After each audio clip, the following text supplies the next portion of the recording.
Hi everyone, and welcome to week 2 in the Introduction to the Internet class CISC 305.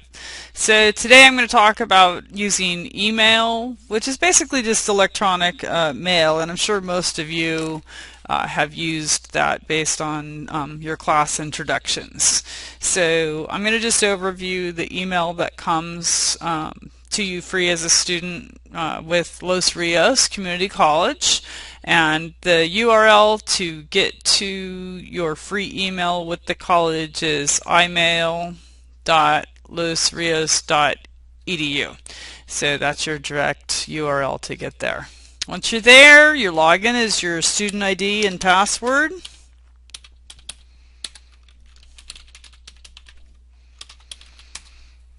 And when you log in, it shows you your name, shows you your email address. Do not use this email address for me ever. Okay, thank you. And on the left, you just have all of your folder options. So to get to your inbox for iMail, you just click iMail.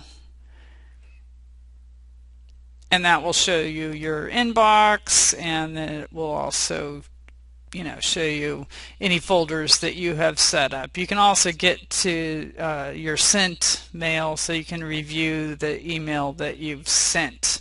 So to delete messages, you select to effect. So you can click the check boxes individually, or you can check all of them and then delete. And I'm cleaning out my email box here. So now I have nothing in my inbox. And you can see here I have those emails that I just deleted in my trash, and they'll stay there, so if I accidentally delete something, I can come back here and get it by selecting it. Now, if I wanted to move an email around, here I am in my trash folder. So if I wanted to select an email and move it somewhere else, I'd just say move to, and then select where I wanted that to go. And then once I did that, I would just click move. And then now I should be able to go back to my inbox and see that I have that message there. So you can kind of arrange your own folders. These are the ones that iMail creates by default. And if you're using a provider like Gmail or Hotmail or Yahoo, all of those are going to have their own nuances as far as which folders are set up. But most programs, always have an inbox, generally a drafts and a sent and trash, and then bulk mail. Sometimes it's called spam or junk mail, depending on your program that you're using or the email provider. So your address book is kind of like just having a physical address book for your email addresses. So you just click on New Contact, and here I'm going to show you the contact information for the email I want you to use for this class when you're submitting assignments. Now, if you're emailing me about grades or anything like that, always use the email on the syllabus. But this email I'm going to demonstrate right here as a contact is just for illustrating your ability to send email and attachments. So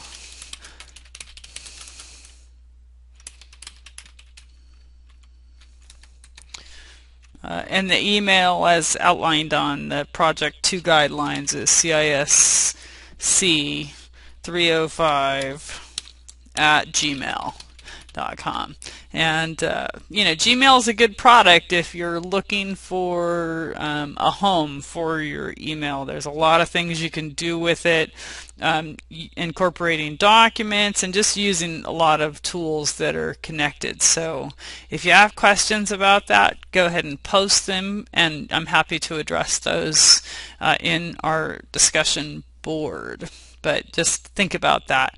Also, when you're setting up an email, if you haven't yet, kind of keep in mind you may or may not want your name in the actual email address itself. but you also want to be appropriate in whatever nickname that you use, because if this is going to be your home email, you could be sending it, you know, to prospective future employers. So you want to make sure that whatever your main address is, you kind of think about what are you going to use that address for.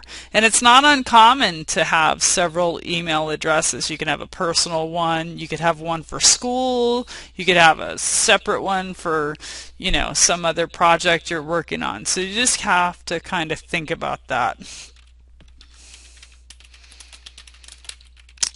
Okay, so here I just set up this contact and said add new address.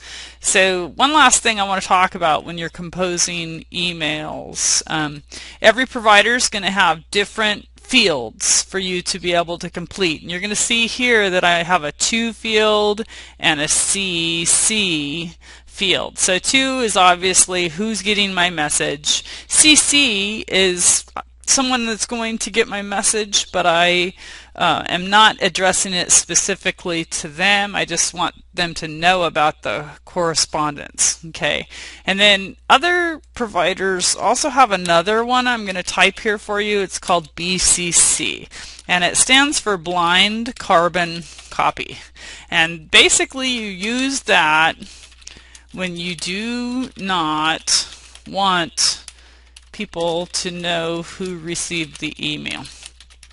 So, and for an example, when you know, you're forwarding a joke to everybody in your address list, if you send that joke and send it to everybody in your address list by to or CC, everybody on that list is now going to have access to all those email addresses. And a lot of people are pretty sensitive about that. They don't want their email address to be spammed, you know, get out and just get all this junk. So if you want to follow appropriate etiquette when you're sending multiple people emails and you don't want to broadcast their address, use the blind carbon copy feature, which iMail does not provide, but take a look at your other providers when you're doing that. So first thing, when you compose a message, most people jump right to the recipient list and want to type the email. Do not do that. The first thing you should do is type your message.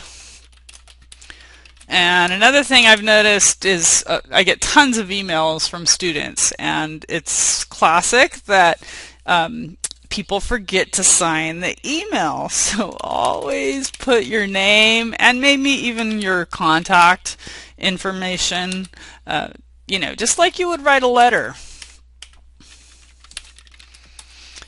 Okay, so and then once you've composed your message, don't forget to do a spell check, and every program's going to be a little bit different. So I'm not going to overview that. I'm just going to tell you to always run a spell check. The next thing, once you have composed your message, run your spell check, is you want to go ahead and put your attachments on there. This is what everybody forgets as well, and I've done it too. So you just browse to your attachment, and then you know, grab one of your files. And again, every email provider will have a little bit different way to be able to attach something, so you have to kind of look to see how that particular program works. Okay, so this one I had to attach it to the message, and then here it is showing me my file and my file size, and now I need to return to my message. So once I've done that, I've gotten my body, I've gotten the attachments. The next thing I want to do is give a good subject heading. So please, when you're emailing me, always give me a good subject heading, because I'm teaching multiple classes and it helps me a lot to have that class code in the subject. Also, if you're emailing me just for this week 2 assignment, do not use my regular email. Make sure that you use that email provided on the tutorial to Project 2 instructions, which is the CISC 305@gmail.com. Okay. So I've typed my subject. Now I want to go ahead and address my recipients. So who am I addressing the mail to?